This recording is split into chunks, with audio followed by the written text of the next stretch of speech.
What up, Derek Jeter? Good to see you, man. Good to see you guys, too. Pedro, it's not always good to see you, man, but it's good to see you now. Well, thank you so much. Mutual respect, Captain. I did not want to see you with someone on in a dangerous game. No. I will deal with A-Rod. I will deal with everybody else, but not you. I appreciate it. Good to see you guys. Good to see you, too. I tell you, I could talk all day with you two about Boston and facing each other, but we're going to focus in on Roberto, okay? You guys good with that? All right, let's talk about the Clemente Award. Derek, I talked about 2009. You won the award. You've won so many things. You sit in the Hall of Fame with Pedro, your partner here. Along the way, we win a lot of different awards as a baseball player. Where does the Clemente Award sit for you? You know what, H, I mean, I'll tell you what, it sits right there up at the top because it's not just about what you did on the field.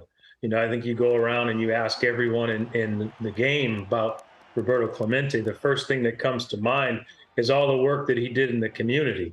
I mean, look, he tragically passed away giving relief aid, emergency aid, and the tragic accident. And it really is unfortunate, but I think then your mind goes to just what he stood for, not just his stats on the field and the fact that he's a Hall of Fame baseball player, but just how much giving back to the community meant to him. Well, DJ, I'm curious to know, you were always looked at someone that was the leader, the captain of the team. You were that person that everybody looked up to. But when you see Clemente and you see the clips and you see how he stood up for black players, Latino players, everything in general that he stood up for, how does that make you feel? And should Major League retire his number 21? Well, you know, look, I think the thing that stands out with Roberto, like I said, is just how much he gave back. I think, you know, what he stood for, what he represented. You know, he was playing for more than just the sport of baseball. He was playing for his country. He was playing for his people. He was playing for his community. And those are things that I think rubbed off on the next generation of players. And still to this day, you have so many players that are giving back. So, you know, look, I'm not the one that makes the decisions on whether or not someone's number should be retired, but you talk about someone who has done so much for the game and the sport, and the legacy lives on to this day. I mean, he's right there at the top. And you know, I was so proud of the fact that I was able to win this award, because I do think it is an award that people strive to win. They strive to be considered for, because it's much more than just a game. Yeah, and the beauty of that statement, Derek, it affects every ball player. You don't have to hit 300 to win the Roberto Clemente Award. It's about community and everything else. You started your turn. And you know what, H, let me add this, though, too. You don't have to hit 300 to give back to your community. You know, when you're playing the sport, you have the platform. And, you know, I was always taught at a young age, if you have the platform, you should give back. And you see so many players that are doing that in today's game. And I think a lot of that goes back to, you know, hearing about Roberto Clemente. And I was going to dive in with you. Let's go back to Kalamazoo, Michigan, 1996, when you started your Turn 2 Foundation. What was the emphasis behind that, and why did you do that? Because you hadn't been in the big leagues very long.